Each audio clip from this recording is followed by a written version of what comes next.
అన్నమయ్య జిల్లా బోడిరెడ్డిగారిపల్లెలో Telugu Desam party MLA అభ్యర్థి రామ్ ప్రసాద్ రెడ్డి తన నివాసంలో కీలక వ్యాఖ్యలు చేశారు.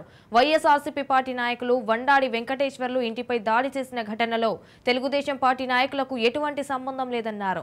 వైఎస్ఆర్సీపీ పార్టీ ఓటమి భయంతోనే ఎలక్షన్ బూతుల వద్ద వైఎస్ఆర్సీపీ పార్టీ నాయకులు వండాడి వెంకటేశ్వర్లతో కలిసి దౌర్జన్యాలకు పాల్పడ్డారని, అతను ఒక భూకబ్జాదారుడని, బీసీ వర్గాలకు చెందిన పేదవారు భూములను దౌర్జన్యంతో కబ్జా చేశారని ధ్వజమెత్తారు.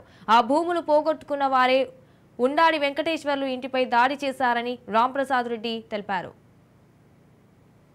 రాయచోటి పరిధిలో మార్కెట్ యార్డ్ చైర్మన్ అలాగే వైసీపీ నాయకుడు వండాడి వెంకటేశ్వర్లపై జరిగిన దాడికి మాకు ఏ విధమైన సంబంధం లేదు.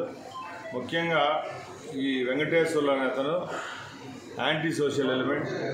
అంటే రాయచోట్లో ఆయన చేయని భూదందా లేదు, ఎర్రచందనము గుట్కా వ్యాపారం కూడా చేస్తూ ఉంటాడు అతను. వీళ్ళందరి సాయంతోనే గత 10 సంవత్సరాల నుంచి శ్రీకాంత్ రెడ్డి రాజకీయాన్ని నెట్టుకొని వస్తున్నాడు ఆర్థికంగా. ఎవరో ఆయన బాధితులై కడుపు మండిన వాళ్ళు ఆయన మీద దాడి చేస్తే ఈరోజు శ్రీకాంత్ రెడ్డి దానికి నాకు అంటగట్టడం చాలా పొరపాటు.